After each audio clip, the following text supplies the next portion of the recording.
Boa tarde, torcedor tricolor. Welcome back to another video channel, Fluminense in English. My name is on Sou Tricolor, Ito Gringo. Today we've got some really exciting news from the basketball course. That is right, folks.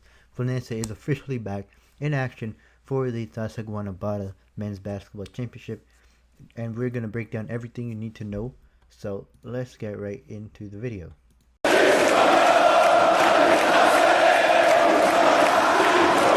So Fluminense will be competing in the Taça Guanabara de Basquete Masculino, one of the most traditional basketball tournaments in Rio de Janeiro, and the tournament starts with 4 teams: Fluminense, Botafogo, Sede Mesquita, and Tijuca Tennis Club.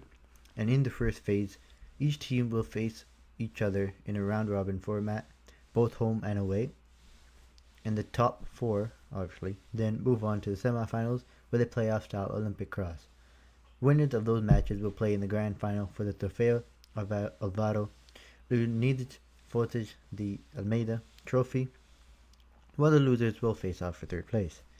Fluminense makes its debut on Friday, August 29th against the Tijuca Tennis Club at 8 p.m. right at home in the Ginásio Joelho Neto Stadium in Laranjeiras, so make sure you show up and support the Tricolor. The team will be led by head coach Marcio Andrade, who already managed the team's under-22 and under-19 squads, and in an interview he highlighted the tradition of basketball at the club, remembering the golden decades of the 1970s and the 1980s when Fluminense had some of the strongest teams in the country. He also explained that the squad was built with a balance between young players developed in Fluminense's academy and experienced professionals who have played both in Brazil and abroad.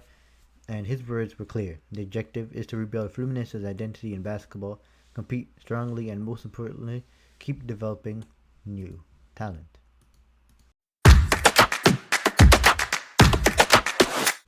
This squad is a true mix of youthful energy and experienced leadership. From the youth system, many under-19 and under-22 players like Jan Jorge and Luis Felipe, who we interviewed here on the channel, are stepping up to the adult category, gaining valuable experience in a competitive environment.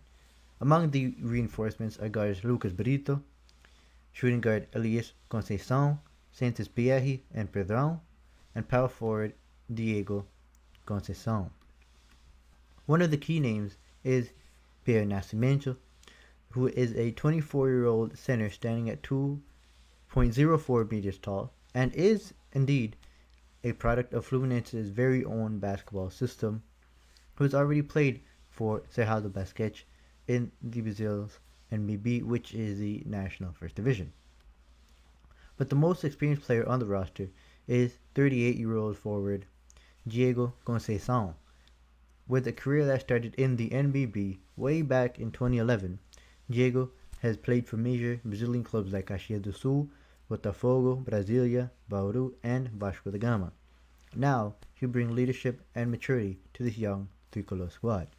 Several players have shared their thoughts on this project. One of them highlighted how important it is to mix youth and experience with the veterans guiding the younger players, while the younger ones bring energy, vitality, and intensity.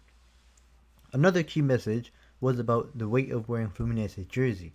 Even though this is the beginning of a new project, everyone understands the responsibility of representing such a historic club. As one player said, this is just a start, but every time we step on the court, we're stepping on to win.